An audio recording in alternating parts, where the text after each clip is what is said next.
¿Qué tal? ¿Cómo están? Muy buenas tardes. Vamos a comenzar nuestra clase de hoy.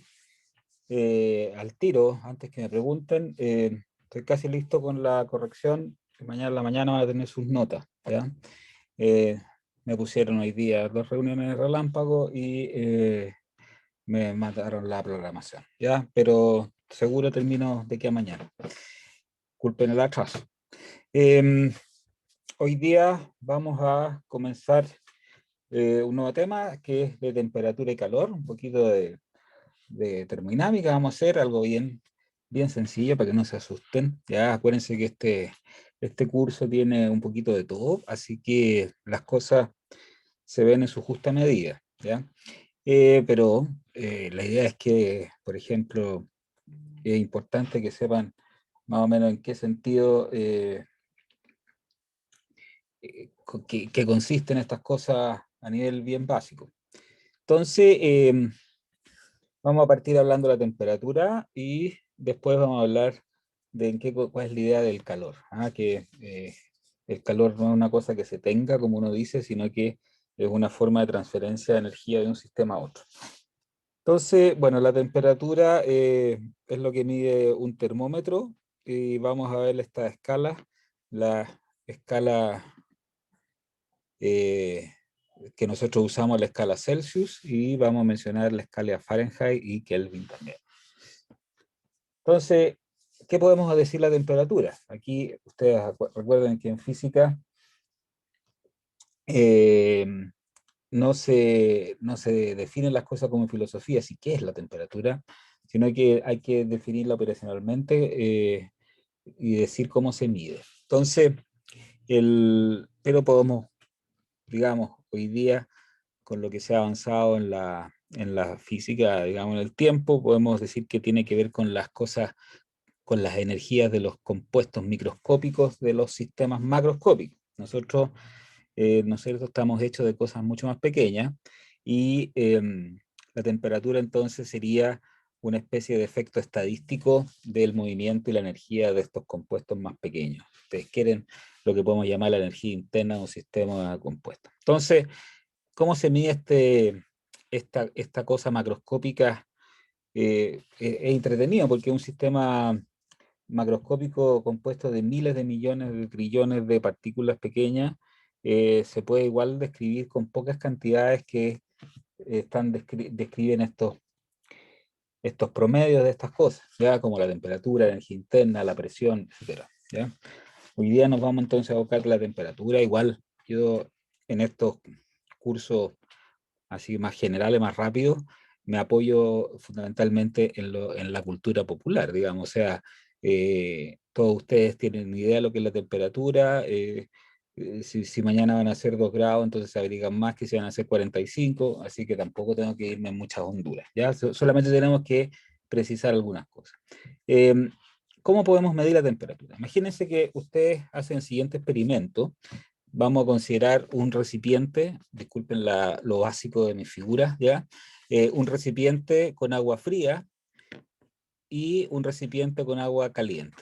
Se puede imaginar aquí, no sé, dos palanganas, una con agua fría y la otra con agua caliente. Así como lo que nosotros denominamos agua fría y agua caliente. Entonces, la mano izquierda la ponen en el agua fría y la mano derecha en el agua caliente.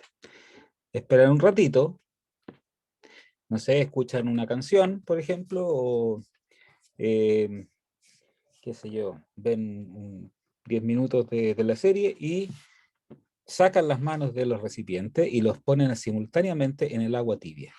Es decir, hacen eso. Pasan de las palanganas de los extremos a la palangana común, que la construimos a partir de una mezcla del agua fría y el agua tibia y el agua caliente, y produce lo que nosotros llamamos comúnmente como agua tibia, ¿no es cierto? Entonces, si hacemos ese experimento, la mano izquierda va a percibir que el agua tibia está caliente y la mano derecha va a percibir que el agua tibia está fría. Y resulta que es la misma agua. Así que o está fría o está caliente, ¿ya?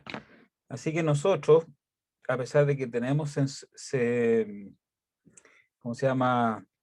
De alguna manera somos un sensor de temperatura, pero es fácil de engañar, así que no es un instrumento muy objetivo, ¿ya? De hecho, uno dice, hay gente que es más friolenta que otra, eh, que a algunos se le hielan los pies, a otros no, etcétera.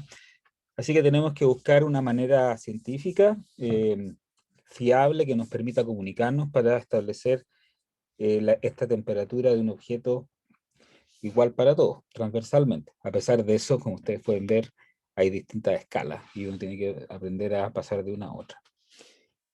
Entonces, un par de conceptos termodinámicos sencillos como el contacto térmico. Cuando dos objetos están en contacto térmico, eh, está ocurriendo un intercambio de energía entre estos dos sistemas, debido a que tienen distinta temperatura. Entonces, eso lo podemos simbolizar como yo tengo. Esto es un símbolo, ¿ah? Pueden estar tocándose o pueden estar de alguna manera interactuando.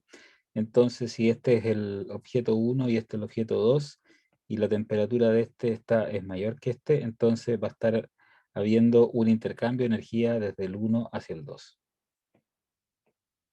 Entonces están en contacto térmico.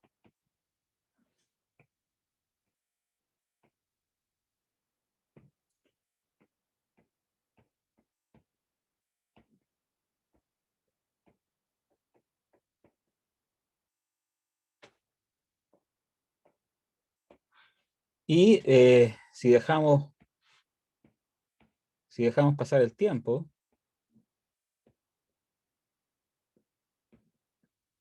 si lo podemos simbolizar, pasa el tiempo y se obtiene el equilibrio térmico.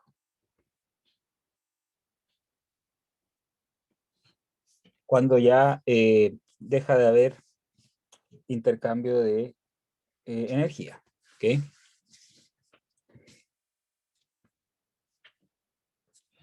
Eso, no sé si hay alguna duda. Ustedes me preguntan si tienen duda. Entonces, nosotros para construir la termodinámica y esta idea de temperatura, tenemos que decir que los termómetros existen, ¿ya? Y para eso se dice de la siguiente manera.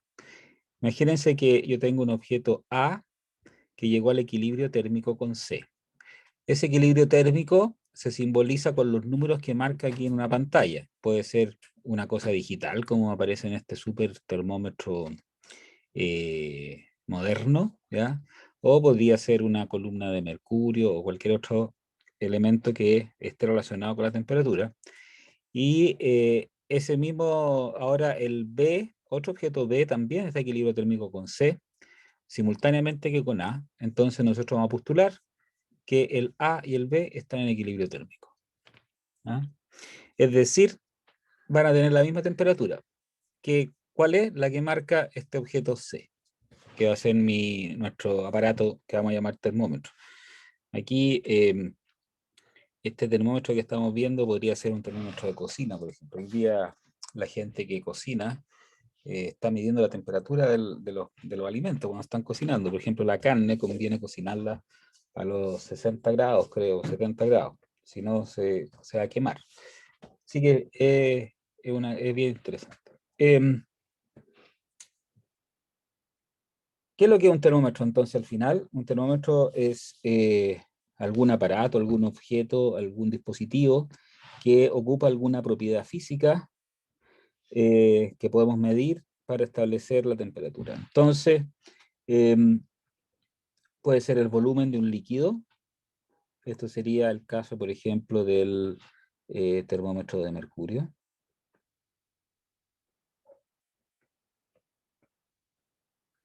Pueden ser las dimensiones de un sólido, puede ser la presión de un gas a volumen constante.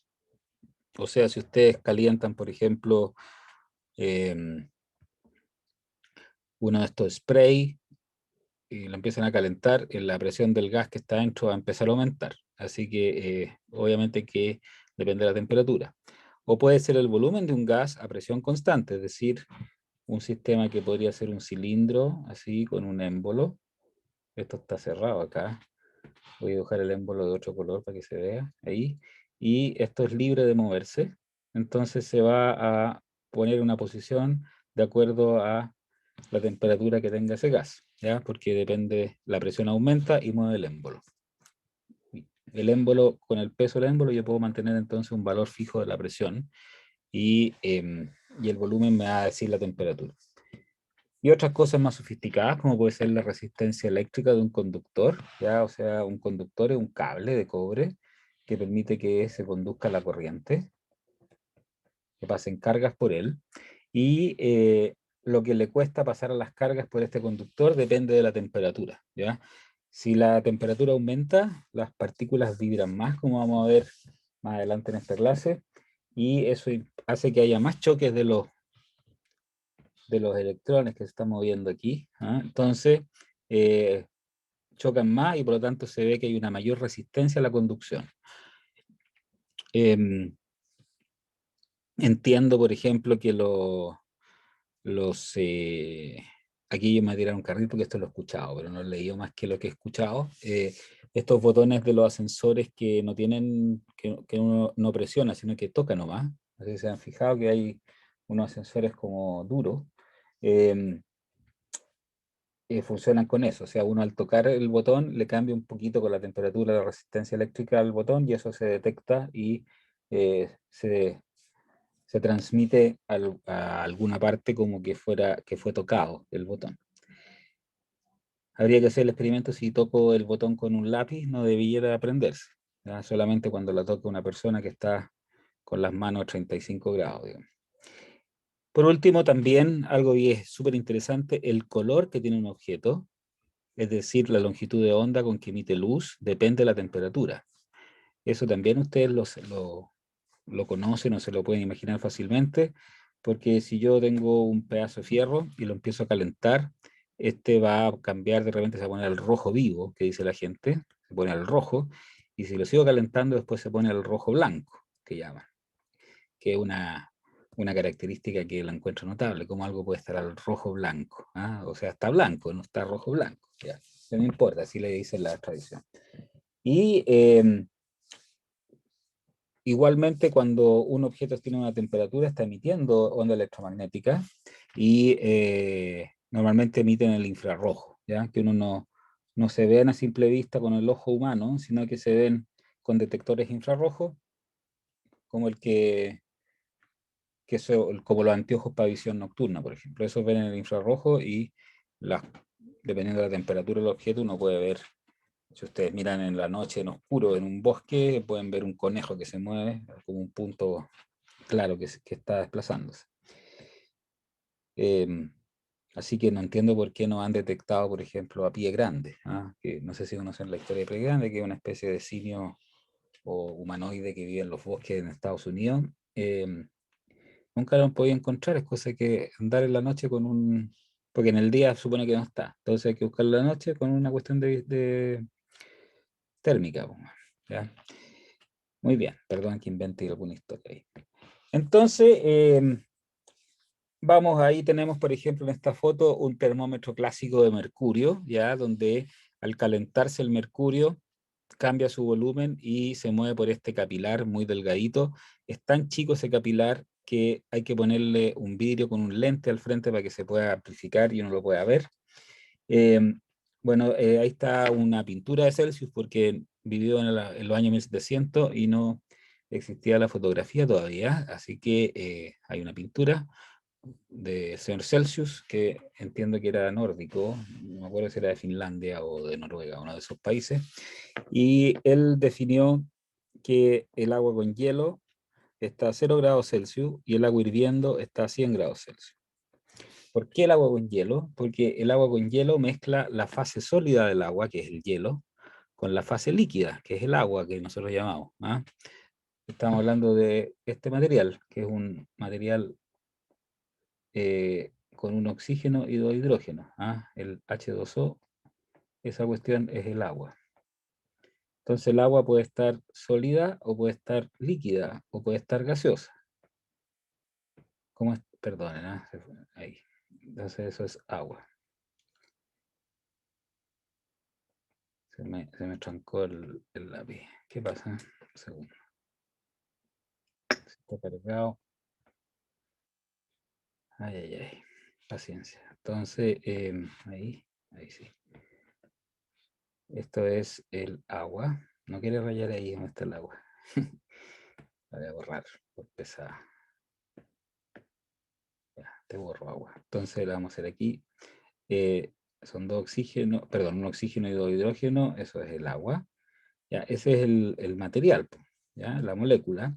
Y eso puede estar como hielo, como agua, le vamos a llamar, o como vapor. Eso es el lenguaje cotidiano.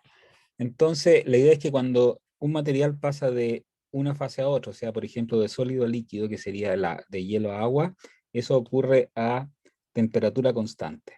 Entonces, el señor Celsius se dio cuenta que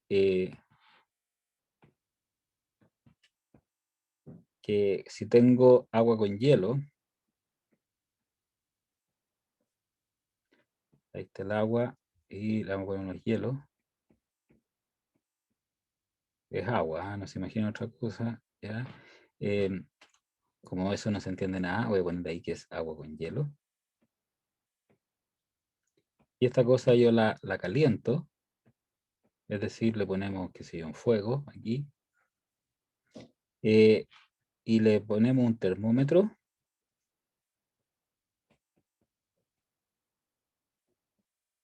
La temperatura no cambia, ¿ah? Entonces, mientras no se derrita todo el hielo,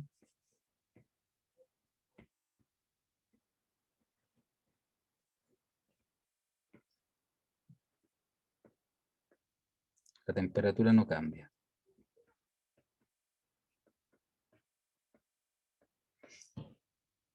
Es decir, ustedes pueden partir, por ejemplo, pueden hacer el experimento, sacan un hielo del freezer de su refrigerador de su casa. Hoy día la mayoría de la gente tiene su refrigerador con congelador, que está a menos 18 grados Celsius, ¿ya? Yo, por ejemplo, cuando era chico en mi casa no teníamos refrigerador con congelador, ¿ah? Entonces había una parte que hacía hielo, o sea, bajaba del 0 grado eh, y la cuestión se llenaba de hielo, pero no llegaba a menos 18 como tienen hoy día, y ustedes pueden conservar, qué sé yo, pueden hacer pastel de choclo en el verano y comérselo en julio, si quieren. Bueno, la cosa es que si ustedes sacan un hielo de ahí, de menos 18, y lo empiezan a calentar, claro, el hielo va a subir su temperatura, y de repente se va a llegar a 0 grados, ya vamos a decir qué es eso, o de repente van a ver que se empieza a derretir, y ustedes van a ver que el termómetro deja de variar, es decir, la columnita, ¿dónde está mi termómetro de Celsius? Aquí. Esta columna de mercurio se queda fija. A medida que yo voy calentando el hielo, menos 18, menos 10, menos 7, menos 4, voy viendo que se va moviendo esto, y de repente llega, se empieza a derretir y ¡pum! Y se chanta, no se mueve más. Eso es porque está cambiando de sólido a líquido, y eso ocurre a temperatura constante. Cuando se derrite todo el hielo, a pesar de que siempre tengo el fuego, voy a llegar a un momento en que el agua empieza a hervir. Es cosa de poner un hervidor, ¿ya? Em, entonces, sigo calentando esta cuestión. Aquí está mi agua con su termómetro. Derretido el hielo, yo veo que de repente la temperatura empieza a subir, y llega un momento en que de repente, pum, empiezan a salir unos gorgoritos así, y empieza a haber ebullición. Entonces, cuando empieza a hervir el agua,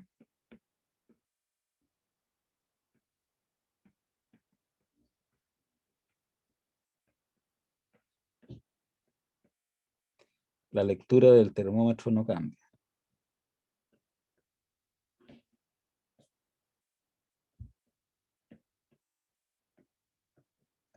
Entonces, a Celsius le vamos a llamar a este momento, cuando el hielo se empieza a derretir, le vamos a llamar 0 grados Celsius. Y cuando se empieza a hervir, le vamos a llamar 100 grados Celsius. Ahora aquí hay que poner aquí a una atmósfera de presión. Como no sabemos lo que es la presión, ya lo voy a explicar, lo vamos a poner a nivel del mar, ¿eh? siempre la presión atmosférica es medio variable y la temperatura a la cual hierve el agua depende de cuánta presión hay por acá arriba, que es la presión del aire sobre el agua. Si hay mucha presión del aire sobre el agua, esta va a hervir a una temperatura mayor que 100 grados, y si hay poca presión sobre el agua, esta va a hervir a una temperatura menor que 100 grados. Entonces, los ejemplos típicos de eso es que si ustedes se van a subir una montaña, a la cordillera, o se van, no sé, ¿qué cosa está alto? El lago Chungará, que está, no sé si alguno de ustedes ha estado en el lago Chungará, seguramente la gente que ha estudiado geomensura sube cerros, pero es un prejuicio mío. ¿Ah? O la gente de ambiente también les gusta la cosa natural, así que seguramente han subido cerro, y si ustedes van a cocer papa al lago Chungará, se van a demorar mucho más tiempo que en la playa, porque hay menos presión arriba y el agua hierve mucho antes, es decir, por ejemplo, hierve a 70, 80 grados. El efecto contrario sería poner una tapa aquí, una olla, y hacer una olla a presión. Por lo tanto, aumentamos esta flecha amarilla y hacemos que el agua hierva a 150 grados en una olla, ¿ya? Por eso es importante dejar un espacio en la olla a presión donde se pueda, ¿cómo se llama?, acumular el vapor de agua, para que eso aumente la presión sobre la superficie y haga que hierva más, a mayor temperatura, y por lo tanto las papas se van a cocer más rápido, porque van a estar a 150 grados en vez de 100. Mientras más temperatura, más rápido cambia la cocina, el alimento, digamos. ¿Eh? Eh, bueno, la cocina es un lugar donde pasan hartas cosas de física interesantes, y la clara de huevo también. La clara de huevo, si ustedes la calientan, cambia de transparente a opaca, y la luz ya deja de pasar por el hecho de haberla cocinado, ¿ya? Muy bien, así que esa es la escala Celsius. Me parece haber leído, ustedes se pueden, si les gusta este tema, lo pueden buscar. Hoy día tenemos acceso a toda la información que hay en Internet, eh, pero entiendo que Celsius definió al revés, le puso 100 a cuando se derretía el hielo y le puso 0 cuando hervía el agua. Entonces, cuando algo se calienta, la temperatura baja, cosa que rápidamente fue modificado por otra gente porque no es muy razonable, ¿ya? Pero igual él definió esos puntos como referencia para la escala de temperatura. Entonces, ustedes lo que hacen es marcar cuando el termómetro se queda pegado en el agua con hielo, después marcan cuando el termómetro se queda pegado en agua hirviendo, y dividen esa distancia en 100 pedacitos, y eso es 1 grado Celsius. En el caso de Fahrenheit, que es que también eso es un cuadro, ¿eh? Parece foto, pero un cuadro, es más viejo que Celsius, como ustedes pueden ver. Eh, en este caso, el agua con hielo son 32 grados Fahrenheit, así que esto es equivalente a 0 grados Celsius. Y el agua hirviendo los 100 grados Celsius son 212 grados Fahrenheit. Entiendo que él definió que la temperatura del cuerpo humano es más o menos de 100 grados Fahrenheit, y la temperatura del lugar donde estaba viviendo en Estados Unidos, porque él lo hizo esto en Estados Unidos, eh, era el 0 grados Fahrenheit, ¿ya? Tampoco me sé exactamente la historia, los dejo ahí con la curiosidad para que ustedes busquen y me puedan contar si quieren, digamos. Entonces, para convertir una temperatura en otra, tenemos esa formulita que está ahí, y para obtenerla es bien sencillo.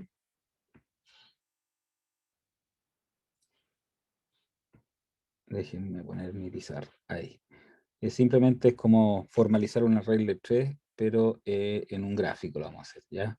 Entonces, yo quiero encontrar cómo convierto la temperatura en grados Fahrenheit respecto a la temperatura de grados Celsius. Entonces, cuando son 0 grados Celsius, algunos dicen que no es ni frío ni calor porque está en 0 grados Celsius, eso es un chiste fome físico, digamos, nerd.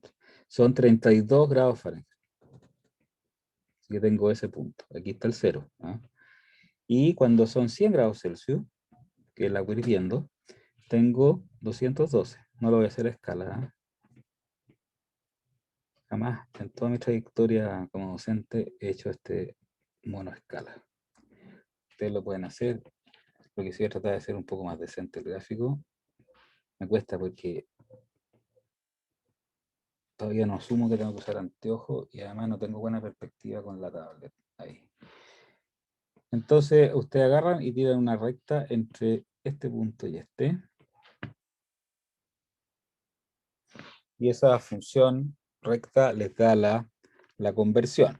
Entonces, la pendiente de la recta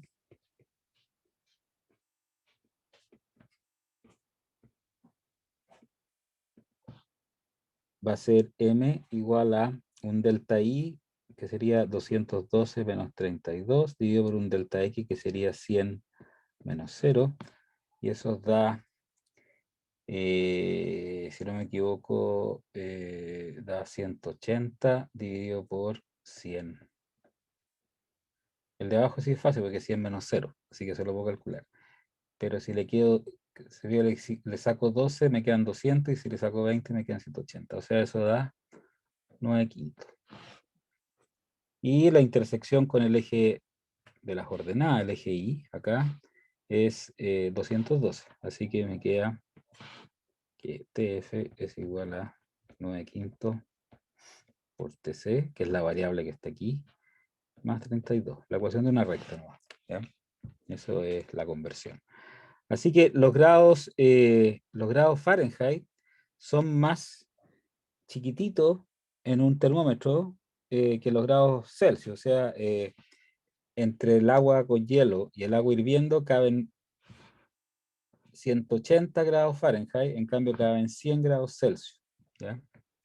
Son más delgaditos. Y ahí tienen como para transformar una en otra. ¿Ya? Así que acuérdense, la temperatura del cuerpo humano es más o menos 100 grados Fahrenheit, por lo tanto, si si hacen 100 grados Fahrenheit en el ambiente, quiere decir que hace calor. Es como que hicieran 37 grados en el caso de los grados Celsius, ¿no es cierto? Ahí está mi conversión. Y les voy a mencionar por último la escala absoluta, que se llama la temperatura en grados Kelvin. Entonces aquí nos sirve ya para ir introduciendo la idea de la presión, que vamos a ver, no sé si la próxima semana, pero luego, para los fluidos.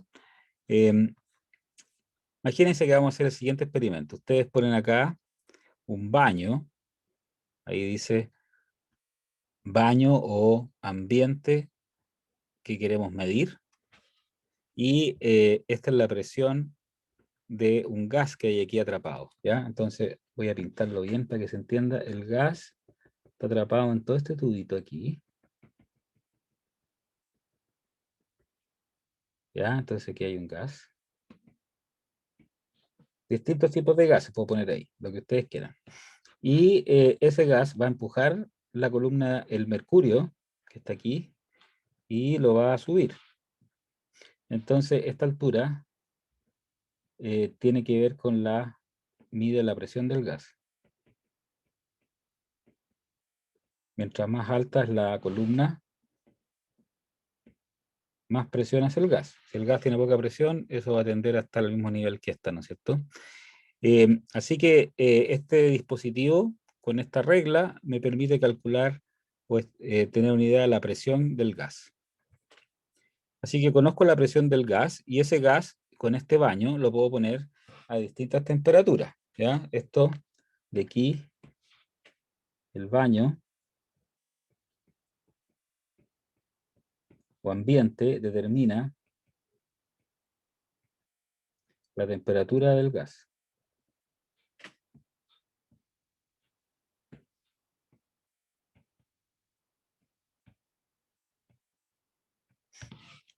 ¿Ok? Entonces yo puedo poner, por ejemplo, este gas en agua con hielo, acá, que sería estos puntos que están aquí. Entonces aquí tenemos 0 grados.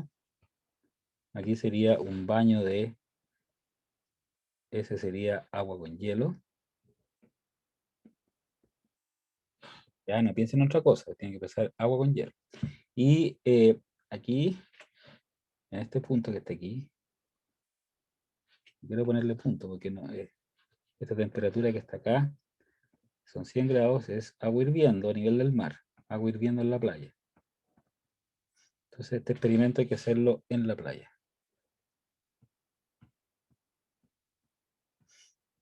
Igual la presión atmosférica cambia en la playa, en todas partes, pues, para eso existen los barómetros, y si baja la presión, entonces la probabilidad de que llueva aumenta, y etcétera. ¿Ya? Tiene que ver con el clima.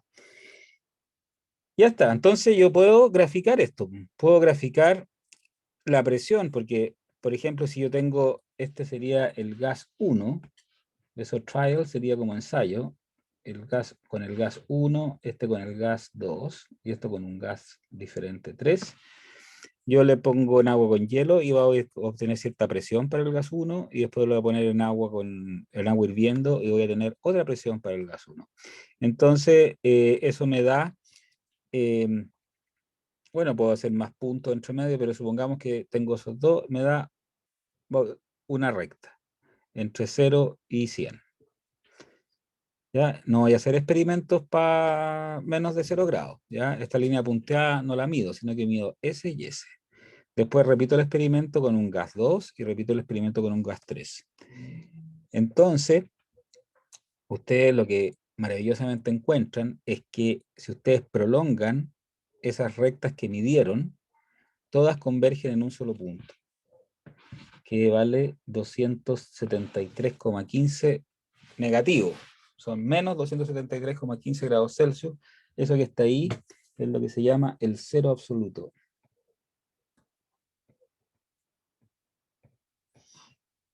Es decir, no existe una temperatura de menos 300 grados Celsius.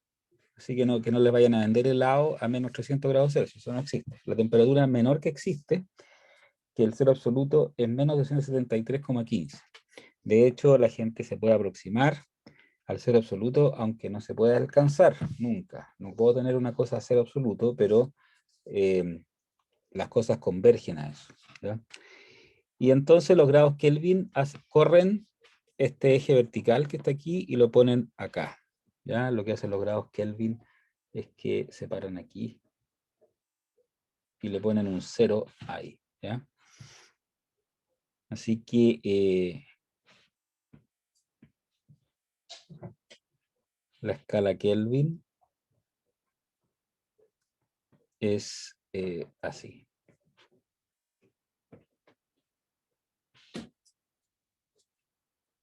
Esto es temperatura en Kelvin, no se le pone grado, ¿eh? Y estas las presiones. Entonces les van a quedar, aquí está el 0 grados Celsius, son 273 grados, 15. Le vamos a sacar el 15, ya, porque nunca se ocupa porque molesta. Entonces 273, aquí tengo el agua con hielo, y en 373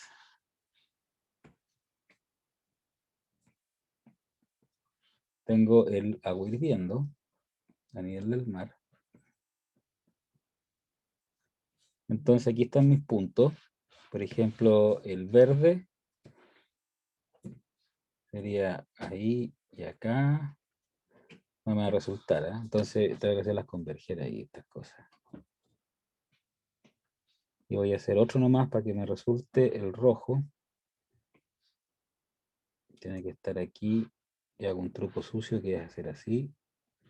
Entonces esto me tiene que quedar ahí. Y el último de qué color es celeste. Tengo todos los colores aquí. Es ahí. Y hago el truco sucio así. Y lo intersecto por ahí. Eso va a los 100 grados Celsius, que son 373 grados Kelvin. Y eso va al 0 grados Celsius. Y esto es lo que yo mido. Yo puedo medir todas esas cosas. Puedo medir todo eso. Puedo medir todo eso. Ah, perdón, me equivoqué. Este es verde. Sí. Y todo eso confluye al cero absoluto. Entonces estos son 0 grados Kelvin.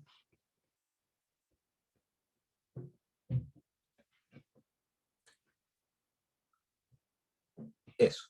¿Ya? Entonces, no puede ser que alguien los engañe y les quiera vender una cosa a menos 500 grados Celsius. ¿Ya? Algunas temperaturas así como del universo.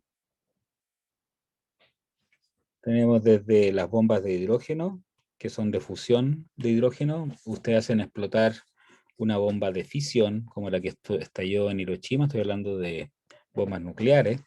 Eh, y con esa bomba de fisión de Hiroshima hacen fusión del hidrógeno y lo convierten en helio, lo fusionan como en el Sol, y eso es una bomba de hidrógeno, que es más o menos parecida a la temperatura del interior del Sol, que eso es lo que está pasando. En cambio, un poquito más afuera estaría la corona solar, que está a 10 elevado a 6 grados Kelvin. Ahí estamos hablando de 1.000.000 de grados, aquí estamos hablando de 10 millones de grados, y aquí estamos hablando de 100 millones de grados. En estos aceleradores de partículas, 100 millones son 10 elevados a 8. Ya, en los aceleradores de partículas donde hacen chocar núcleos de átomos, por ejemplo, en Suiza y cosas así, se alcanzan temperaturas mayores. Yo me acuerdo de cuando era chico y calculé la temperatura de cuando se rompen los protones. Eso se rompía, si no estoy pensando, yo diría como a 10 elevado a 12 grados Kelvin. O sea, estamos hablando de 100 veces más, digamos. O no sé si era 10 elevado a 10, parece. 100 veces más que esto. Pero está en un punto, entonces no pasa nada, digamos, no se derrite nada. El sueño del ser humano es hacer esto que pasa en la bomba de hidrógeno, pero en un dispositivo.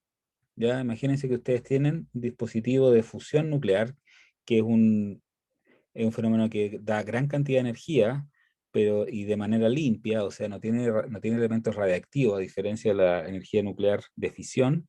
El problema es que uno puede fusionar, ya podemos fusionar átomos de hidrógeno con la bomba de hidrógeno, pero una bomba, ¿ya? No es muy útil una bomba. La idea sería controlar esa bomba. Y el problema es que la temperatura es tan alta que no existe ningún material que la pueda contener, y lo que tratan de hacer es atraparlo en un campo magnético. Pero hasta el día de hoy no han logrado estabilizarlo lo suficientemente para que sea como una batería, digamos. ¿Ya? La superficie del Sol ya está como al orden de los miles de grados. El cobre se derrite a los 1000 grados, el agua se congela al 0 grados, que son 273 grados Kelvin. Se fija que aquí está el 100, 10 elevado a 2. Por ahí está el 273. Perdón. 273 Kelvin. Y tenemos después nitrógeno líquido, que yo diría que está como a menos 180 grados Celsius, que es lo que se ocupa, supongo, para la vacuna Pfizer, que están usando ahora, que tiene que estar como a menos 80 grados Celsius. Entonces, se me ocurre que con nitrógeno líquido, con hielo seco, no sé con qué, pueden andar trasladando esa cuestión para que no se eche a perder. Es re bueno la vacuna, pero si la cuestión se calentó, no les va a hacer ningún efecto. Así que esperemos, yo le tengo confianza a nuestra gente de la salud que trasladan correctamente esa cosa. Yo me puse la otra que es más clásica, la china, que sirve a temperatura de 6 grados, así como el refrigerador. ¿Ya? Y bueno, el helio líquido, por ejemplo, es un elemento muy interesante que,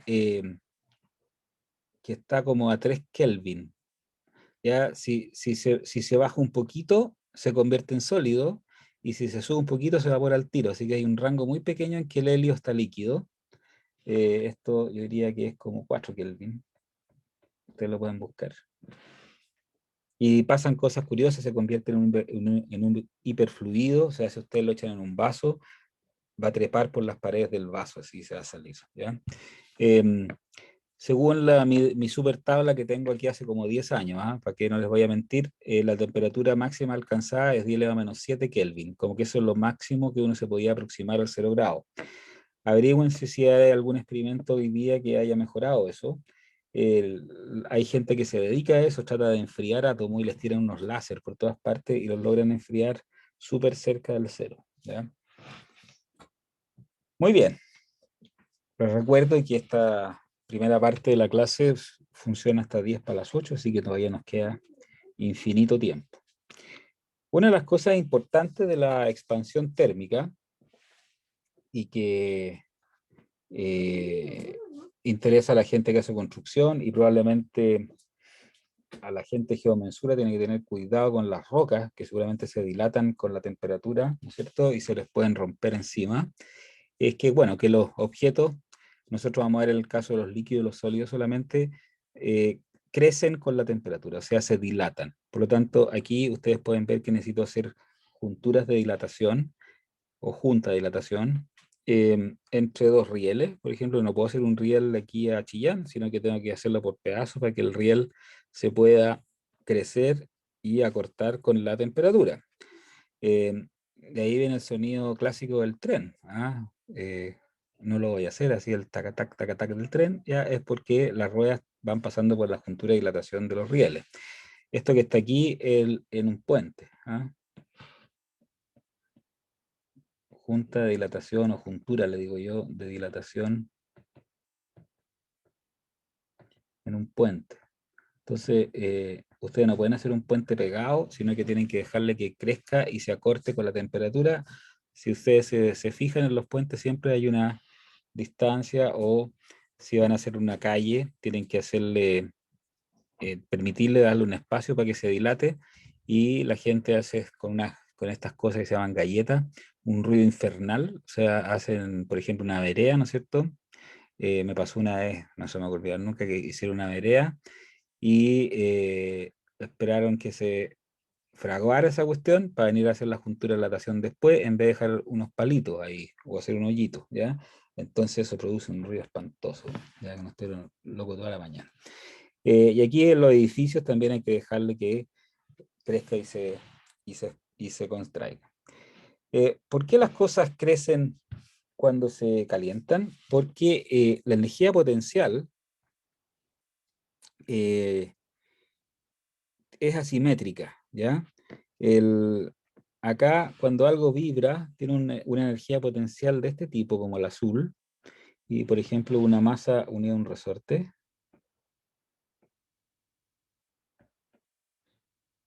eso tiene, oscila en torno a un punto de equilibrio, ¿ya?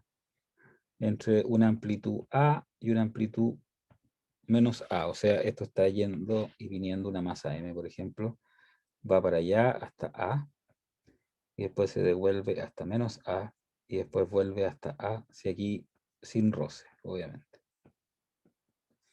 Entonces, esa cosa, la energía potencial de eso, no tengo tiempo de deducirlo aquí, pero es como una parábola, es un medio de K por X cuadrado. Eh, donde K es la constante del resorte, ¿ya? Los resortes con mayor constante son más duros y los más blanditos tienen constante menor. Así que la constante caracteriza el resorte. Esa parábola está ahí en celeste. Si quieren, les hago la formulita en celeste para que la relacionen. Entonces, en ese caso, cuando aumenta la temperatura, los objetos pasan de una energía total constante, porque este objeto al oscilar cambia la energía potencial por cinética todo el rato, y la energía total es fija, que es un medio de K por A cuadrado, que sería la amplitud aquí. Esta es la amplitud. Entonces la posición de equilibrio, esto es la posición de equilibrio, donde el resorte no está ni estirado ni comprimido, está en cero, y el resorte perdón, la masa unida a este resorte va oscilando en torno a esa posición de equilibrio. Si yo le aumento la temperatura a esto, va a aumentar la amplitud, el A, pero no va a cambiar la posición de equilibrio. En cambio, en un sólido, que es más complicado porque tiene moléculas que las podemos simbolizar así como resortitos, pero en 3 dimensiones, que sí, no pueden hacer cualquier cosa. Aquí aparece la distancia entre los átomos, el R, vamos a ser más grande.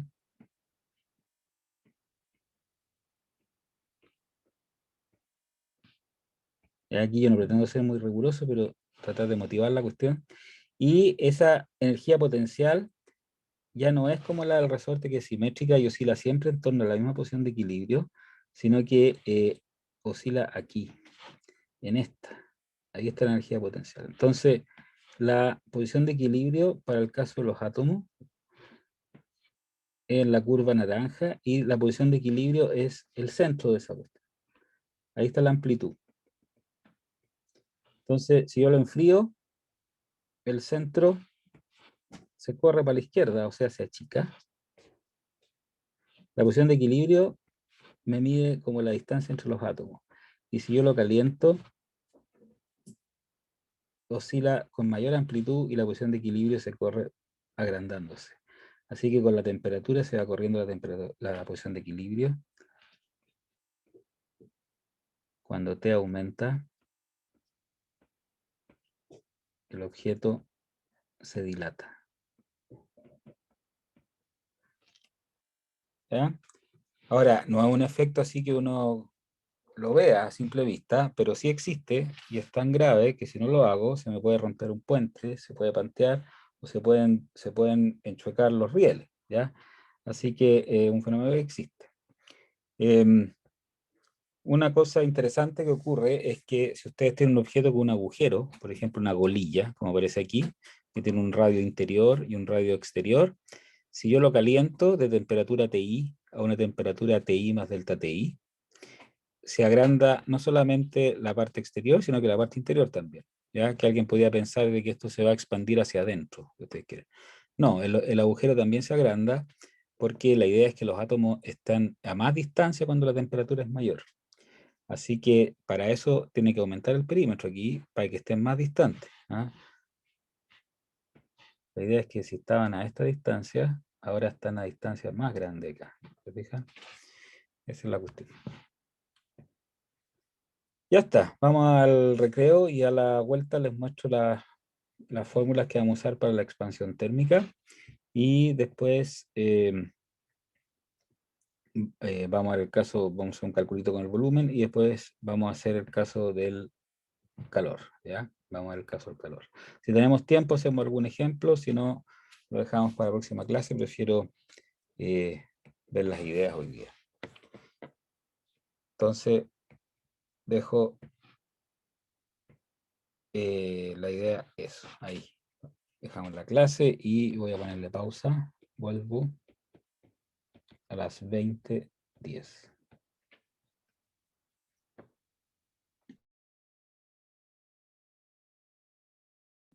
Muy bien, vamos a continuar nuestra clase. Entonces quedamos en ver algunas expresiones para describir la expansión térmica desde el punto de vista cuantitativo, o sea, con matemáticas. Y aquí vamos a exponer solamente los resultados. Ustedes lo pueden pensar como si hiciéramos un experimento y determinamos este resultado. Entonces, lo que tenemos acá es el caso de una expansión lineal. Una expansión lineal le ocurre a un objeto que tiene una dimensión mucho más grande que las otras. Por ejemplo, una barrita así. ¿Ah? Una barrita que a temperatura TI tiene un largo LI.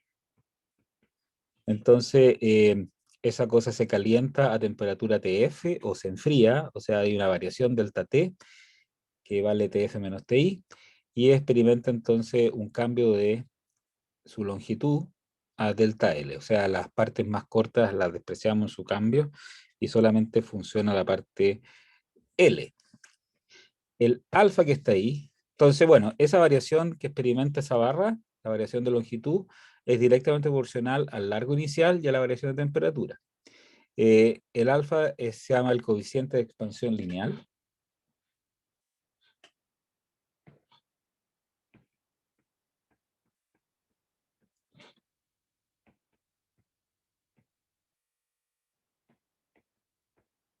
Y eso depende del material.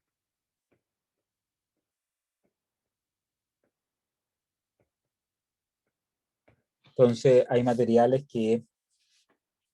eh, que usted imagina que se toman dos barritas del mismo largo, no sé, por ejemplo, una barrita de cobre de 40 centímetros, puede ser, no sé, un tubo, así una cañería de cobre y una cañería de plomo. Entonces, de 40 centímetros cada una a temperatura de 20 grados, temperatura ambiente. y calientan ambas. Entonces hay una que se va a agrandar más que la otra porque tienen distintos coeficientes de expansión térmica, reaccionan diferente al cambio de temperatura. Y eso nos da ese número. En el caso de los volúmenes, es la misma idea, que es válido para sólidos y líquidos en principio, eh, donde beta sería el coeficiente de expansión volumétrico.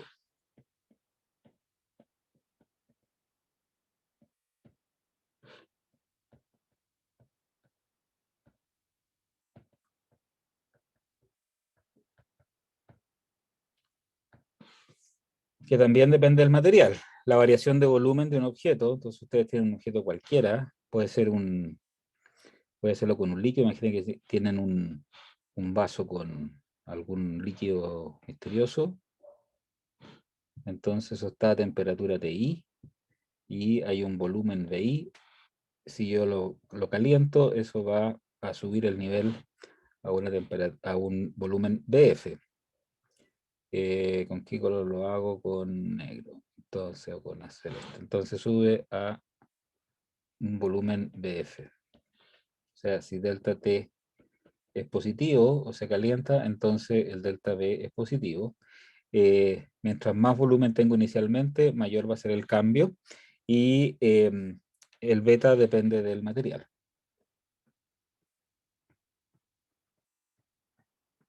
Es decir, si ustedes tienen un litro de mercurio y un litro de alcohol a 20 grados Celsius y lo calientan a 25, hay uno que se va a crecer más que el otro, ¿ya? Y eso nos da el beta que está ahí. Entonces nosotros podemos, eh, bueno, estas cosas, aquí tengo unos monos de aplicación. Lo que acabo de decir, el caso lineal, por ejemplo, si ustedes tienen dos barritas de, de acero y una de bronce, esto que está aquí, y las pegan así, del mismo largo, a la misma temperatura, dice ahí temperatura ambiente, a una temperatura mayor hay una que va a crecer más y por lo tanto esto se va a curvar de esa manera, ¿ya?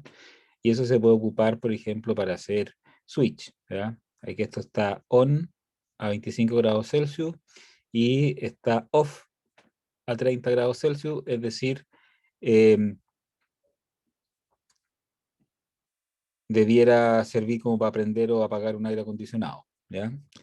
Y esta figura yo creo que está al revés, porque es una sola figura, ¿eh? Está copiada, ¿sí? Para mí que está al revés, porque me da la impresión, no sé qué opinan ustedes, que esta longitud es mayor que esta. Así que esta temperatura debiera ser mayor que esta. Está como al revés. Ya lo voy a revisar y se los veo para la próxima clase. Pero así podría funcionar, por ejemplo, un, un, un switch de un aire acondicionado que se prende cuando se llega a una cierta temperatura o de una estufa, ¿ya? Ahí hay algunos datos para los ejercicios. Tenemos acá el coeficiente de expansión lineal promedio. Supone que no depende de la temperatura. Todas estas cosas son resultados que aplicados a las cosas cotidianas, ¿ya? Y entonces aquí tenemos sólidos, el aluminio, el bronce, el cobre, el vidrio. El vidrio ordinario, por ejemplo, tiene un coeficiente de dilatación de 9 por 10 a la menos 6. En cambio, el Pyrex, que es un vidrio donde uno hace que usa para las fuentes que mete al horno, tiene un coeficiente menor. Ya, porque si ustedes meten un vidrio ordinario al horno, como tiene un coeficiente de dilatación muy grande, se va a expandir y se va a contraer con los cambios de temperatura y se va a quebrar, ¿ya? Porque cuando se contrae de manera inorgánica, así se puede contraer rápidamente para un lado y para otro, y eso implica que se va a romper, ¿ya? Como le pasó, ay, perdón que comente esto, pero siempre me acuerdo en esta parte de la clase, no sé si vieron la película Alien 3, que la notan como Alien al cubo, así. Alien 3, en Alien 3, que es la tercera parte de la saga Alien, ¿ah? Em, al bicho que es malo, ¿no es cierto? Lo tratan de matar, pero es más duro que no sé qué, cuesta matarlo. Entonces lo tratan de quemar con plomo líquido. Entonces le dan vuelta al bicho plomo derretido encima, y por supuesto que el bicho aguanta esa cuestión y sale de entre medio del plomo derretido igual, así como que no le hace nada. Pero como la temperatura de su superficie corporal subió mucho debido al plomo derretido, sale dilatado el bicho. Entonces la protagonista de la película lo que hace es abrir agua fría con unas duchas que hay sobre el bicho. Y el bicho es el que le llega esta agua y se contrae su dilatación y explota el bicho, ¿ya? Eh, Así que lo pueden ver esa parte del final. Perdón la gente que no ha visto la película, les conté el final. Ya. En todo caso, no es una gran película, no se perdieron nada. Eh, bueno, aquí hay plomo. Si ustedes se fijan, las potencias del coeficiente de dilatación lineal son del orden de 10 elevado a menos 6, ¿ya? Así que estamos hablando de eh, muy pequeñas dilataciones, pero si ustedes tienen una cosa que es del orden, esto está, eh, digamos, grande, un LI grande, a ver, déjenme pensar, esa es la fórmula en la que se aplica la de arriba, esa que está ahí. Si esto es de 10 al orden 10 elevado a menos 6, entonces, si ustedes tienen, estoy pensando un segundo, un puente que puede tener 100 metros, que voy a hacer aquí en la página nueva, porque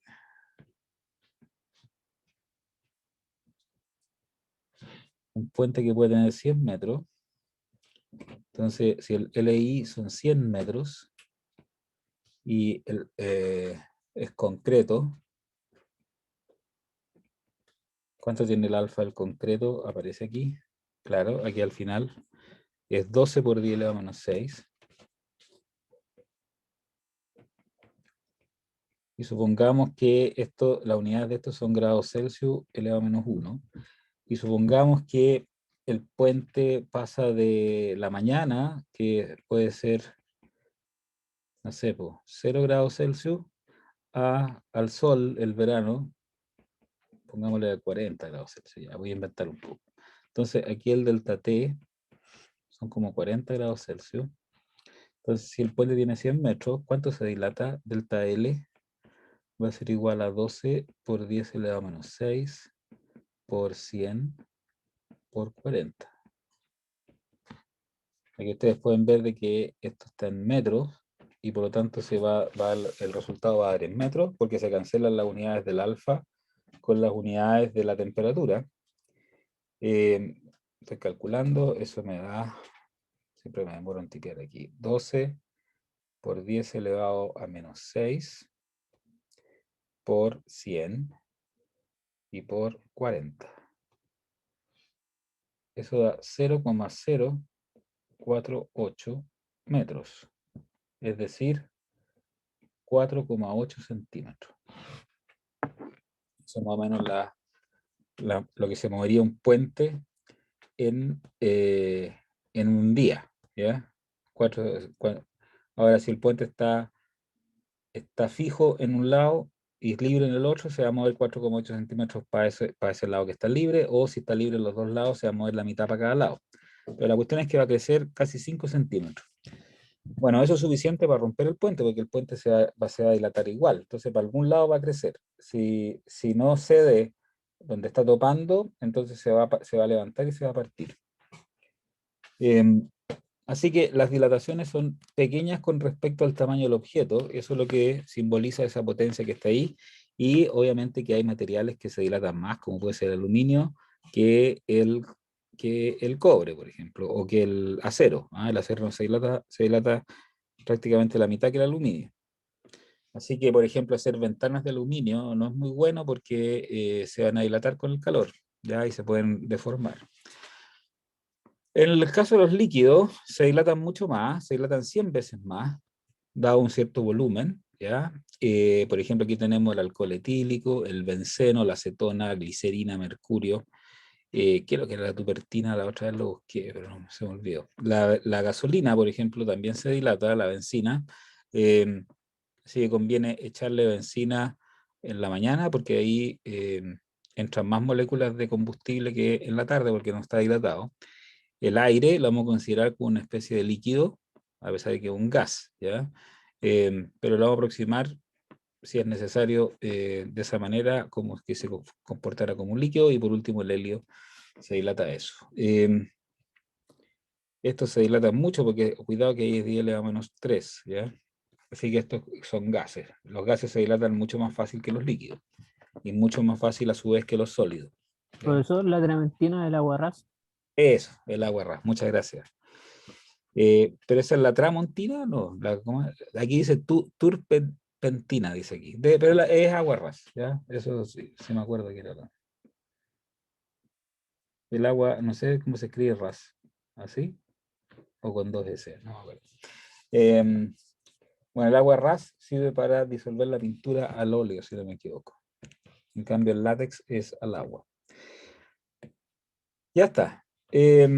Vamos a ver un resultado interesante en la que se llama la expansión isotrópica, y vamos a mostrar de que en el caso de un objeto que tiene dos dimensiones principales, o sea, una especie de superficie, puede ser una placa de algún material, su coeficiente de dilatación superficial es 2 veces el lineal, ¿ya? Eso que está ahí es el coeficiente de dilatación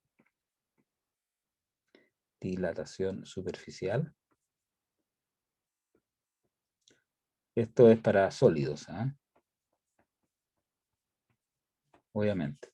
Para los líquidos siempre ocupo el beta, pero para los sólidos, si son en dos dimensiones, como puede ser una placa, ¿sí? Una cosa que es delgadita, pero tiene dos grandes, eh, vamos a mostrar de que su variación de área está dado por 2 veces el alfa ahí. Y en el caso del volumen de un sólido, por ejemplo, una caja de algo, de un material, su beta es igual a 3 veces el lineal, ¿ya? Ese es el lineal del material. Bueno, para hacer eso, eso ocurre en la expansión isotrópica. Entonces, isotrópica significa que la expansión trabaja de igual para cualquier dimensión. O sea, la manera como se expande para allá es similar a cómo se expande para allá y es similar a cómo se expande para allá. Esa es la idea. Eso, isotrópico significa que no depende de la dirección del espacio. Entonces, voy a hacer el caso del volumen, voy a mostrar el caso del volumen. Imagínense que ustedes tienen la cajita que dibujé recién, la voy a hacer con un poquito mejor, ahí. Me quedo igual de mal. Ya, perdón. Entonces tiene un largo, un ancho y un alto. ¿Ya? LWH. Ese es el volumen inicial. Entonces esto está a un volumen inicial, a temperatura inicial. Así que todo esto es la situación inicial.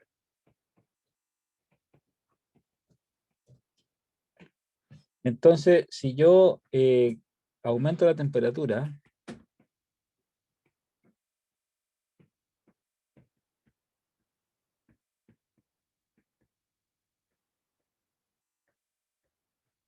a TF, entonces el volumen inicial va a crecer en una cantidad delta P. Entonces ahora la caja va a ser más grande, va a tener la misma forma. Eso quiere decir que es isotrópica, ¿ya? Pero esto va a ser L más delta L. Esto va a ser W más delta W. Y esto es, me entró la duda si es cierto lo que dije que va a mantener la forma, ¿ah? Ya, déjenme hacer el cálculo. Entonces, va a cambiar cada una de las dimensiones en un cierto largo de acuerdo a la dilatación lineal, que es la que vimos ahí, ¿ya? Entonces, nosotros ponemos que el volumen final es el volumen inicial más su variación de volumen, es el largo final por el ancho final por el alto final, que sería el original más lo que varió. Y esto que varió es lineal. Entonces eso es un alfa L delta T, eso es un alfa W delta T y eso es un alfa H delta T. El hecho de que yo ponga el mismo alfa aquí significa que es isotrópico, ¿ya? Que todas las direcciones se dilatan con el mismo alfa. Entonces ustedes se fijan que en el primer paréntesis yo puedo factorizar el L, en el segundo paréntesis yo puedo factorizar el W, Y en el tercer paréntesis yo puedo factorizar el h. Entonces aparece acá 1 más alfa delta t, 1 más alfa delta t, 1 más alfa delta t. Eso es 1 más alfa delta t al cubo. Aquí desarrollo el cubo del binomio, que es el cubo del 1, que vale 1, más 3 veces el cuadrado del primer término, que es 1, porque es 1 al cuadrado, por el segundo, más 3 veces el primer término por el cuadrado del segundo, que ahí está, más el cubo del segundo término. Ese es el cubo de un binomio. Y como acabamos de ver, las variaciones de delta t son del orden de las décimas de grado, ¿no es cierto?, en nuestro ambiente. Y los alfa son del orden de 10 elevado a menos 6. Son muy chiquititos, así que esta cantidad no es muy grande. El alfa delta t es chica. Así que nos quedamos con el término elevado a 1, porque estos son mucho más pequeños. Entonces, estos términos son muy pequeños.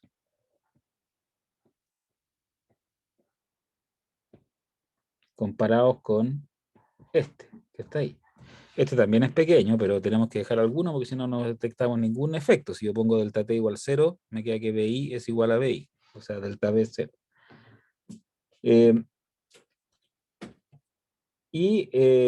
Entonces terminemos el cálculo acá.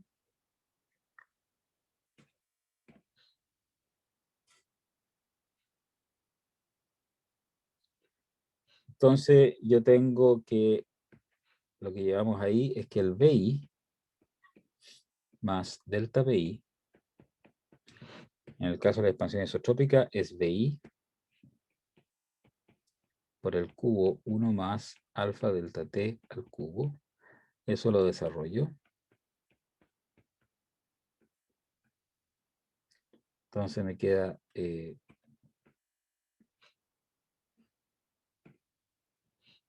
3 acá. 1 al cuadrado alfa delta T más 3, 1 por alfa delta T al cuadrado más alfa delta T al cubo.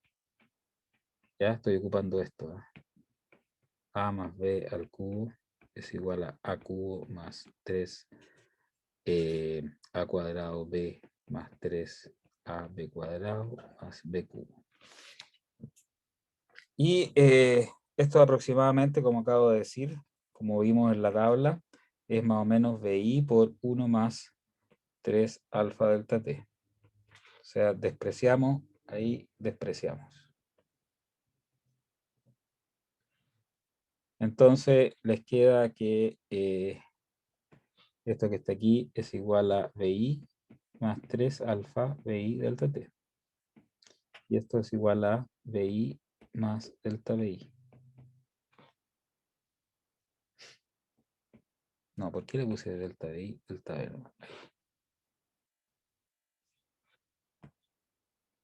Ahí sí, perdón. Entonces se cancela eso. Y les queda que delta B,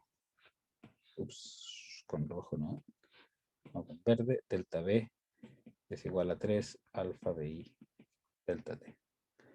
Y ahí les demostré yo esta. ¿Cierto? Ahí está escrito con el BI abajo, pero es cosa que lo pasen para allá, pues delta B igual a 3 alfa BI delta T. Ustedes hagan esa para convencerse. Hacen lo mismo, pero con 2 dimensiones y les queda el cuadrado del binomio, que es más fácil algebraicamente. Y desprecian el término cuadrático. Ya está. Así que en los sólidos yo puedo cambiar el beta del sólido por el 3 lineal en el caso de un objeto en 3 dimensiones. Por ejemplo, un vaso que se dilata. ¿Ya? Cuando ustedes, si imagínense que tienen, agarran un vaso. Típico la gente mete los vasos de cerveza al freezer para que esté bien helado cuando uno echa la cerveza y no se caliente, ¿ya? Entonces meten el vaso al freezer y va a tener un cierto volumen adentro del vaso. Y después la cerveza también, entonces lo sacan y echan la cerveza y después se olvidan. Entonces cuando se vaya calentando eso, el vaso va a crecer de esta manera, con el alfa del vidrio, y la cerveza va a crecer como líquido con el beta de la cerveza. Van a crecer las dos cosas, ¿ya? Aquí aparecen algunos repetidos, como el acero, el bronce, el silicio. Ahí está el aguarrás. Entonces, veamos si el aguarrás, así se escribe aguarrás. Qué vergüenza. ¿Cómo lo escribí aquí? Aguarrás. Ah, que esa es agua que está a nivel aguarrás. Ya, aguarrás. Ninguno de ustedes me dijo cómo se escribía aguarrás. Yo no sé si están ahí en todo caso. Espero que sí. Y el aguarrás debería coincidir con lo que me dijo, no caché quién fue, no alcancé a mirar, es la turpentina. Es 9 por 10 a la menos 4. ¿Ven? Aguarrás. Profe, profe, Dígame, Caroline. aquí estamos. El agua ras se escribe con 2 R solamente. Lo mismo, pero agua ras, de ras. Eso, Ahí, chao. ahí está con 2 R, ¿o no? Sí, pero y que usted quería Pero saber, todo entonces junto. es todo junto, pues. Todo Agua junto. ras, no es agua ras. No, Correcto. no es una palabra. Ya, no me quisieron corregir. Tienen que, yo lo hice a propósito. Profe, es que cuando usted preguntó el de Nando, un compañero le escribió por el chat cómo se escribía. Sí, Ah, también. perdón. Ya, se me olvidó mirar el chat. Ya, me mataron ahí con ese argumento. Aguarrás. Eso fue, no, pero fue hace 10 minutos ya, seguramente. Ya, muy bien. Es para provocarlos para que se interesen. Entonces, mentira, me equivoqué, no sabía cómo se escribe. Ahí está el aguarrás y se fijan que el tetacloruro de carbono, que es lo que está ahí tienen cosas beta, expansión volumétrico, y los materiales sólidos como el acero, el bronce, el silicio, el aluminio tienen alfas. Entonces, cuando ustedes quieran dilatar un vaso de vidrio, le ponen 3 alfas, eso es lo que quiero decir, y dilatan el volumen del vaso, pues, o sea, acuérdense que el agujero crece y es como que fuera un vaso de sólido de vidrio, no, pero aunque sea un orificio, entre comillas, de vidrio, eso también crece. Ya está. Vamos a saltarlo de ejemplo para ver algo del calor. Entonces, justo cuando va a empezar el invierno, vamos a ver lo que es el calor, me parece muy bien. Entonces, el calor tiene que ver con transferencia, es una variable de transferencia. Nosotros ya vimos una variable de transferencia que es el trabajo, ¿ya? El trabajo transfiere energía de un objeto a otro a través de una fuerza que le hace el trabajo, ¿no es cierto? Por ejemplo, qué sé yo, ustedes que levantan un objeto, ¿ya? Entonces, ustedes están transfiriendo la energía a ese objeto. Otra manera de transferir energía es a través del calor, que ocurre cuando hay una diferencia de temperatura entre dos sistemas. Esa energía transferida por esa diferencia de temperatura se llama calor. Y los sistemas lo que tienen es energía interna, que sería la suma de toda la energía de los componentes microscópicos, energías cinéticas, potenciales, etc. Así que esto se resume con esta superfigura, que está aquí. Si yo pongo en contacto térmico un objeto más caliente con uno más frío, vamos a decir que fluye calor del más caliente al más frío, siempre va a ser del más caliente al más frío, porque alguien podría pensar que el calor podría irse para allá, no, va siempre el caliente al más frío según la segunda ley de la termodinámica y del sentido común, ya esencialmente esta transferencia de calor está describiendo macroscópicamente que eh, los choques de las partículas del objeto más caliente aquí en el borde le van transfiriendo energía cinética, ¿se fijan? Así me lo imagino yo. Yo voy a decir transferencia de calor, pero yo debería decir todo el rato transferencia de energía por calor, ¿ya? Pero no voy a ser burocrático, vamos a suponer que el calor es una especie de fluido, ¿ya? Como se pensaba al principio, pero en realidad no es eso, sino que es una forma de transferir energías mecánicas microscópicas de un objeto a otro, ¿ya? Eso. Entonces, ¿cómo se mide el calor? Bueno, el calor, que es lo que nos interesa más que definir el calor. ¿Cómo se mide esta transferencia de energía de temperatura? Estas cosas tienen su origen en la época de la Revolución Industrial. Estamos hablando de finales del siglo XVIII, principios del siglo XIX, o sea, 1780 a 1820, cuando se empezaron a usar las máquinas a vapor, todo ese tipo de cosas. Eh, Ahí le interesó a la gente, bueno, ahí empezó la ingeniería, todo ese tipo de cuestiones, y se usaba el agua para mover las cosas, para hacer máquinas.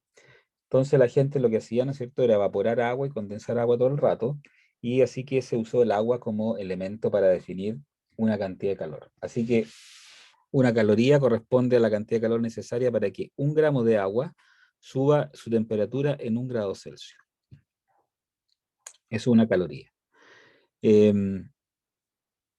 Específicamente, el del 15,5 al 16,5. ¿Por qué? Porque la cantidad de calor que yo requiero para que el agua pase de, voy a inventar cualquier cosa, de 27 a 28 es distinta, es un poquito distinta que para que pase de 11 a 12 o que pase de 51 a 52. Y lo que yo no sé si alguno de ustedes se puede entretener en la semana y me lo busca, ¿por qué eligieron ese grado?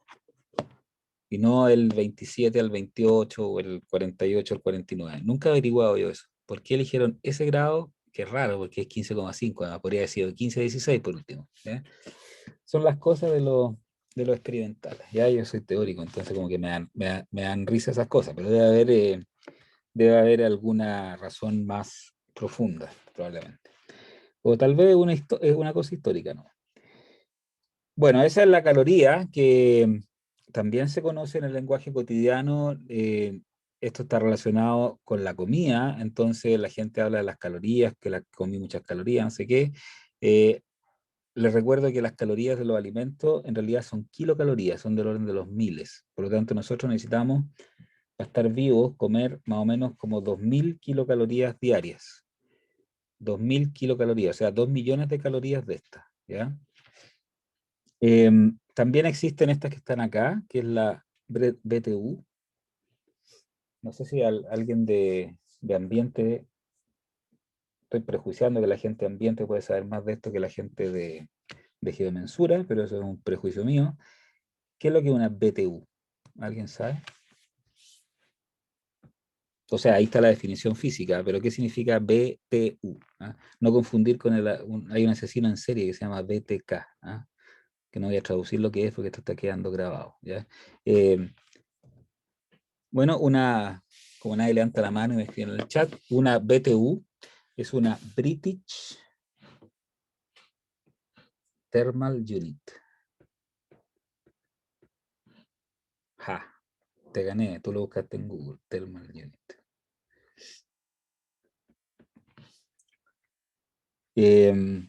Así que una cosa que inventaron en Inglaterra, British Thermal Unit, y por supuesto que es la cantidad de transferencia de calor necesaria para que una libra de agua, ¿cuánto es una libra de agua? Son como medio kilo, 400 gramos, una cosa así, 430 creo que es, suba su temperatura en 1 grado Fahrenheit. Y específicamente, como tengo chiquitito ahí, del 63 al 64. No tengo idea por qué, debe ser parecido al 15 con el 16. Ah, pues entonces tal vez es de este el que inventaron, ¿ya? Y cuando lo pasan a Celsius, seguramente queda fraccionado. Por eso aparece ese medio ahí. O sea, esto lo inventaron, la revolución industrial ocurrió principalmente en Inglaterra, ¿ya? Ahí inventaron los trenes, las máquinas a vapor y todas las cuestiones. O sea, la historia es más compleja que eso, pero se desarrolló principalmente en Inglaterra y alguna gente le llama la Revolución Inglesa, así como está la Revolución Francesa, está la Revolución Americana, la de Estados Unidos. No sé si se acuerdan en el colegio cuando estudiaron la independencia de Chile, ¿cuáles eran las causas de la independencia de América? Una de ellas era la Revolución Francesa, otra era la Revolución Americana, y en cambio esta tecnológica, la inglesa, no me acuerdo que la hayan mencionado. Dígame, ¿pregunta? No hay pregunta, muy bien. Sí, Yo, profe, creo dígame. que el cálculo ese tenía que ver con las curvas de presión de vapor, pero a mí me suena que era de 14,5 a 15,5. Ya, entonces este dato es por confirmar. Creo que tengo un mamotreto por ahí de meteorología, lo voy a revisar en ese mamotreto. Ya, pero las curvas de qué dijiste, perdón? Que yo estudié meteorología y eso tenía que ver con unos diagramas de presión de vapor que se llaman las Ya, curvas de presión de vapor. ya, y ese valor que está ahí tiene que ver con la forma de la curva, que tiene algún mínimo, alguna cosa así, Es probablemente. que abajo salían un montón de parámetros y uno decía que las calorías eran dentro de la explicación era de 14,5 a 15,5 Correcto. a TPE. Ya. y temperatura y presión estándar. Ya, pero decía nomás, no explicaba por qué era de 14 a 15. Ya. Creo que se explicó, nunca le puse atención. Ya. Hacía un acto de fe, creía en el diagrama, en la curva. Claro, a mí me llama la atención, pero como para mí la metrología es una cosa que es muy difícil, es mucho más fácil la mecánica cuántica que la metrología, a pesar de que en mecánica cuántica es muy importante medir, ¿ah? Cuando uno mide le pasan cosas al sistema, es complicado, ya hablar de las unidades y todo eso, por eso hay empresas y de calibración de instrumentos y no sé cuántas cosas, ¿ya? Yo como estoy ahora de jefe de carrera de ingeniería física, me ha tocado escuchar varios trabajos de práctica y de tesis de mis estudiantes de ingeniería física que hacen en empresas, por ejemplo, de metrología y tienen que calibrar instrumentos y es súper un trabajo, digamos, ¿ya? Porque que los datos sean confiables, o sea, que ustedes tengan un aparato que mida realmente lo que está diciendo ahí, es importante, si no se les puede caer el edificio. Aquí mi función en este caso, y les dejo esas inquietudes para que ustedes lo averigüen, les muestro el panorama, ¿se fijan? Entonces, esto que acabamos de decir, estamos hablando de lo que se llama el calor específico. ¿Ya? El calor específico del agua, que esto yo creo que todos más o menos lo han escuchado alguna vez en su vida, es 1, dice. ¿Cuánto es el calor específico del agua? Es 1. Es 1 caloría para que cada gramo suba 1 grado Celsius. O puede ser 1 BTU para que 1 libra de agua suba 1 grado Fahrenheit. Entonces, a pesar de que el grado Fahrenheit es una variación de temperatura menor que el grado Celsius, ¿no es cierto? La libra es mucho más que 1 gramo. De hecho, me puso aquí Daniel, que es 450 gramos, 1 libra, ¿no es cierto? Por lo tanto, una BTU tiene que ser una cantidad de calor mucho más grande que 1 caloría, ¿ya? Y entiendo que los aire acondicionados, por alguna razón, los miden en BTU. Que seguramente lo inventaron en Estados Unidos o en Inglaterra los aire acondicionados. Entonces, me queda tiempo todavía y les voy a mostrar uno de los resultados más notables de la física, que es bien sencillo, pero son esas cosas sencillas y hermosas, digamos. El señor Joule, aquí está el señor Joule o Joule, como ustedes le quieran decir, parece que se dice Joule y yo por hacerme de inglés le digo Joule, en todo caso era inglés, ¿ya? Es un British physicist, que vivió entre 1818 y 1889, ya eso yo creo que, no sé si es pintura o foto, pero ya existía la fotografía, me da la impresión. Y este señor, en 1843, hizo un experimento, que es que el que se muestra, se esquematiza en este aparato que se llama calorímetro o termo, si ustedes quieren, ¿ya? La idea es que esta cosa que está aquí tiene paredes aislantes térmicas. ¿Ya? Una cosa aislante térmico, todos lo conocen, la gente le dice termo, impide la conducción de calor, o la limita por lo menos, ¿no es cierto? Entonces, tiene conectado un termómetro y aquí hay agua, y esta cosa es una rueda de paletas, le dicen.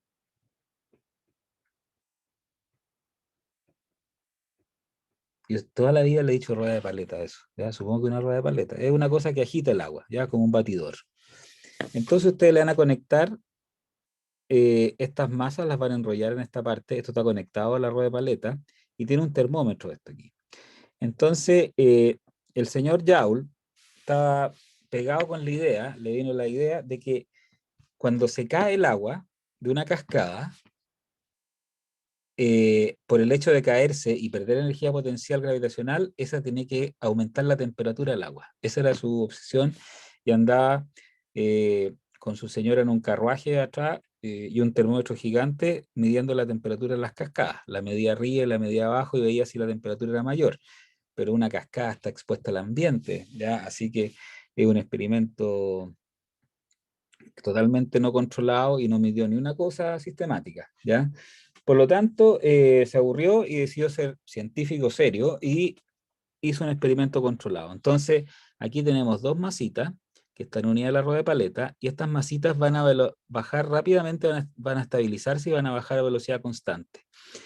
Entonces aceleran un poquito y después con la rueda de paletas que está agitando el agua adquieren un estado de equilibrio y bajan a velocidad constante, o sea, su energía cinética ya no varía, solamente varía su energía potencial gravitacional.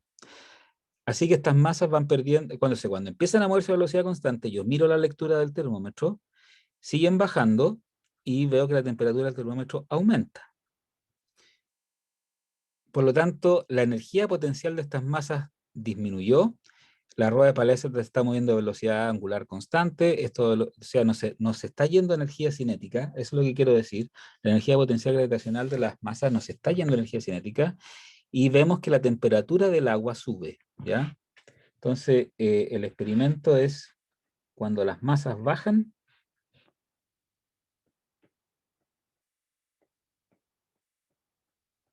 a velocidad constante, bueno, con mayor razón aceleración, pero cuando están bajando a velocidad constante, se mide el aumento de temperatura del agua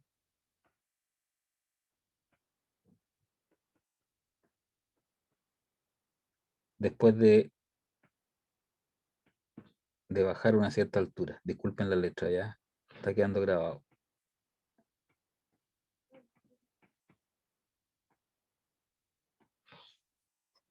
Ya, entonces voy a leer en mi letra asquerosa. Dice, las masas bajan a velocidad constante. Se mide el aumento de T del agua después de bajar una cierta altura. Entonces, por ejemplo, no sé, voy a inventar cualquier dato. Bajó 40 centímetros y esto subió 1/10 grado. Entonces, cuando las masas bajan, ustedes conocen la energía potencial mecánica, el MGH. Esa es la energía perdida por las masas.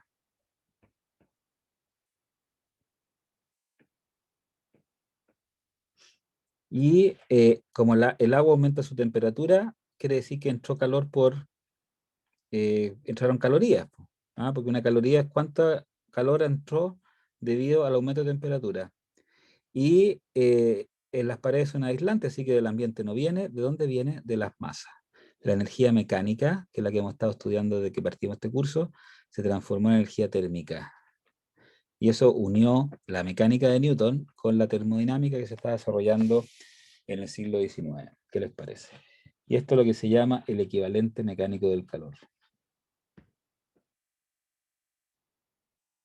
El equivalente mecánico del calor nos dice que una caloría corresponde a 4,186 Joule. Y por eso el señor Joule tiene su unidad. Joule. Tener una unidad es como la raja, ¿sí? Hay que ser un gran físico para tener una unidad. En esa época no existían los premios Nobel ni nada. El primer premio Nobel es de 1901, pero si hubiera existido se lo habría ganado seguramente el señor Joule o Joule. Entonces, ya saben cómo convertir las energías mecánicas en energías calóricas o térmicas, ¿ya?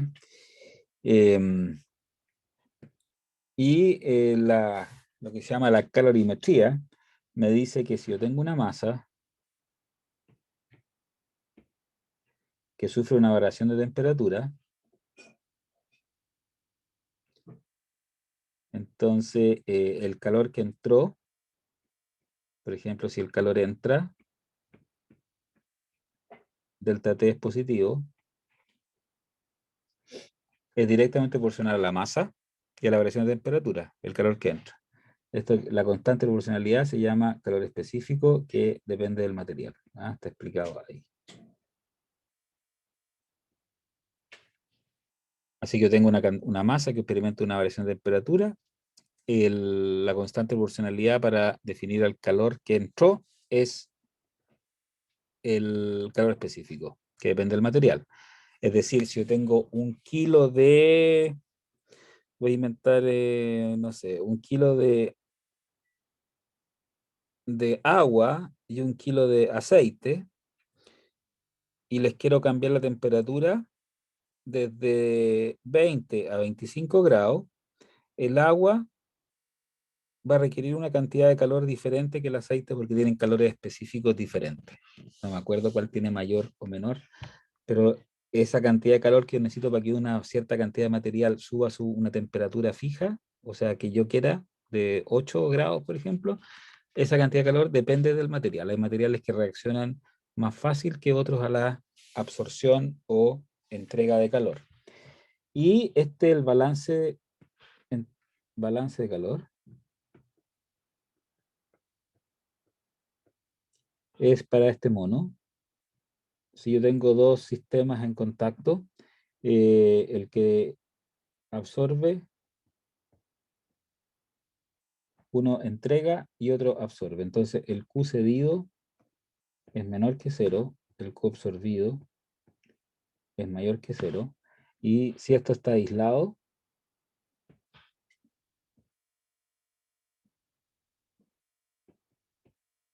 es decir, no se pierde en el ambiente, lo que absorbe es el cuerpo 2, es lo que cede el cuerpo 1. Entonces se cumple eso cuando estamos aislados, ¿ya? No tiene para dónde más irse. Entonces, para poder hacer, por ejemplo, si ustedes juntan agua caliente con un hielo en el mismo vaso, entonces del agua caliente va a salir calor que va a ir al hielo. Entonces, lo que cedió el agua, que es negativo, es lo mismo que absorbió el hielo, que es positivo, y por eso, para ponerlo igual, le pongo un menos al cedido porque es menor que 0. Ya vamos a hacer ejemplo. Aquí les doy los datos del calor específico. Está en calorías, gramos, grados Celsius en esta columna, por ejemplo, para aluminio, berilio, cadmio, cobre, germanio, oro, hierro, plomo, sílice, plata, etc. Yo, a propósito, he dejado siempre todas estas cosas en inglés porque yo entiendo que ustedes y todos los estudiantes universitarios deberían aprender inglés, así que no me molesta que estén cosas en inglés, ¿cierto? Entonces, la otra cosa que sí tienen que saber, y les pido que hagan un ensayo, es cambiar esto de caloría, gramo, grado Celsius, a joule, kilogramo, grado Celsius. Entonces, esto es para elementos, ahí dice, ¿no es cierto?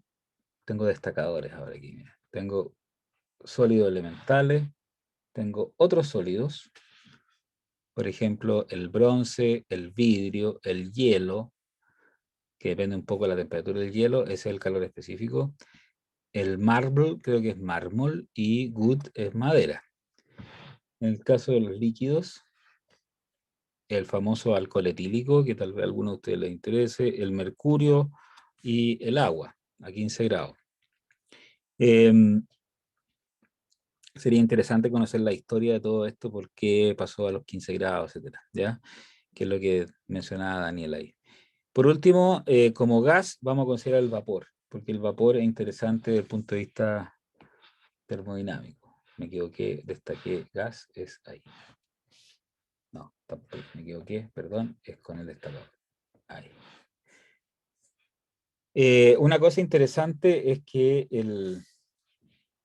el agua en forma de vapor acumula mucha más energía que el agua en forma líquida, ¿no? Como vamos a ver a continuación, no hoy día yo creo, porque lo último que voy a mencionar es el cambio de fase. Entonces, los cambios de fase son los que aparecen aquí.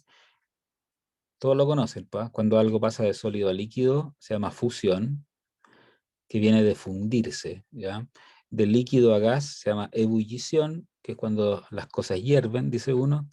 De gas a líquido se llama condensación, que es lo que ocurre con la transpiración de la gente en los vidrios de las micros, por ejemplo, en esta época, como la temperatura del vidrio de la calle está mayor que adentro, se condensa la transpiración y la gente le pasa la mano así para mirar para afuera, y es la transpiración del otro que está al lado, ¿no? No sé si ustedes le pasarían la mano a la persona al lado si estuviera transpirando, por ejemplo, por encima de su piel. Es lo mismo que están haciendo. ¿Para qué decir cuando los niños le pasan la lengua al vidrio? Eso sí que es más asqueroso todavía. De líquido a sólido se llama la solidificación, y puedo pasarme directo de sólido a gas, que se llama sublimación. ¿Cuál me falta? Hay una que me falta.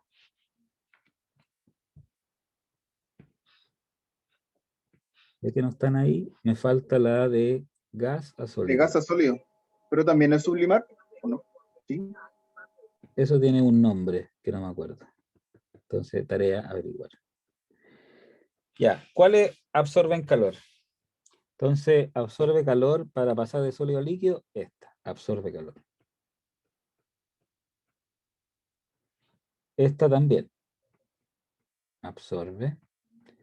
La condensación cede. De líquido a sólido cede. Eso es lo que hace un refrigerador, lo que hace es bombear el calor para afuera del agua y pues la convierte en hielo. Y de sólido a gas absorbe. Yo me acuerdo alguna vez en mi vida busqué este nombre, pero se me olvidó, pero por supuesto. Se llama Ahora, sublimación inversa me gustó ese nombre. o de posición. Podemos ponerle sublimación. Me gustó esa de inversa. Ya, pues tablet. Sublimación. Vamos a borrar esa palabra que me hizo concentrar. La voy a poner. Estoy nervioso porque se me está acabando el tiempo. Sublimación. Vamos a poner Inversa. menú 1, así, como la función inversa. Entonces, los cambios ocurren a temperatura constante, los cambios de fase. Y eso ya lo mencionamos, pero lo destaco. Entonces, no tiene sentido usar esa fórmula para ver el calor que absorbió un material que está cambiando de fase, porque no cambia la temperatura.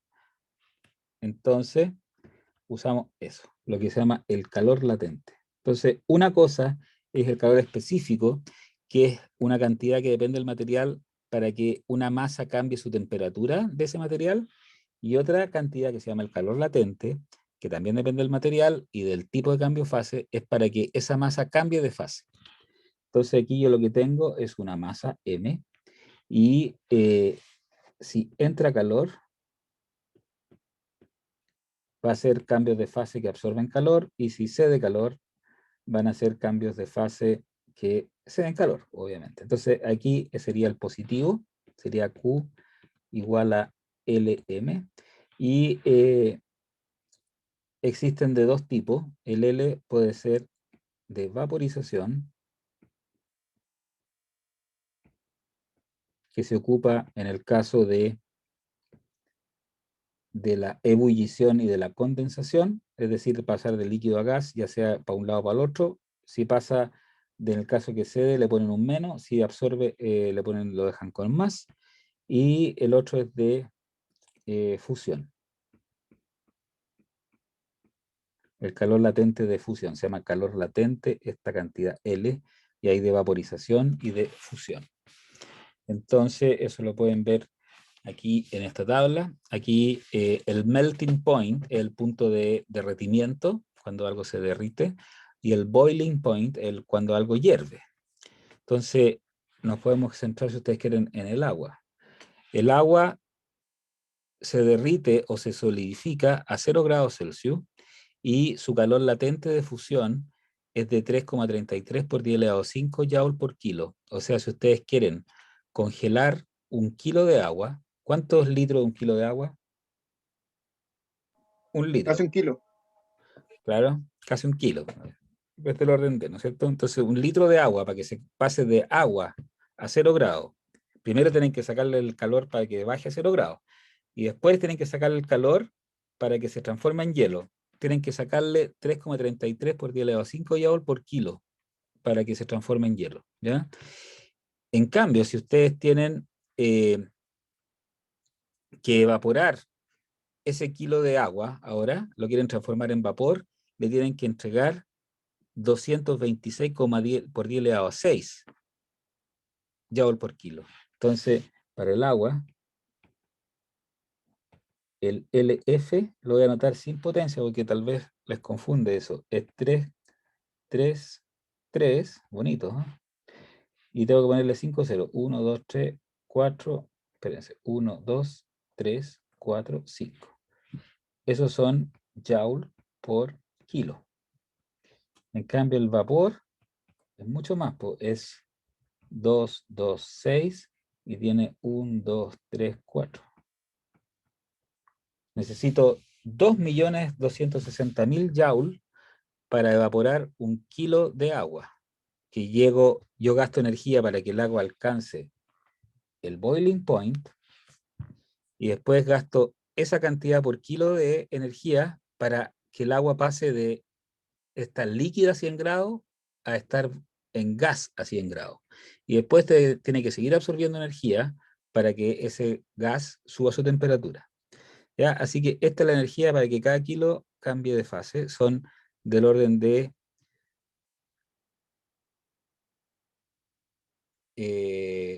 eso está en calorías, claro. Usted se puede entretener cambiándolo en caloría por gramo, ¿ah? Diga ahí, Daniel, por favor, que es caloría por gramo. Así que eso, gracias. Entonces, ya se me acabó el tiempo, pero les dejo esa imagen en la mente. Ustedes tienen aquí una masa de agua fija, que era hielo originalmente. Entonces ese hielo se calentó hasta 0 grados y después requirió 396 menos 62 joules para que pasara de sólido a líquido. Aquí está el cambio de fase. Eso es cambio de fase. Terminado el cambio de fase, empieza a calentarse y aquí está el cambio de fase.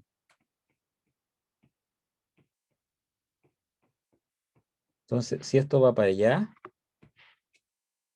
quiere decir que es una fusión. Y si esto va para allá, quiere decir que es una ebullición. Entonces, esto es lo último que digo, es una masa fija, una cantidad de hielo que yo saqué del refrigerador, lo empecé a calentar y vi que se transforma en agua y después en vapor. Para que se transformara en agua requirió 396 menos 62 joules. Pero para que esa misma masa se transforme en gas requirió 3070 menos 815, mucho más energía.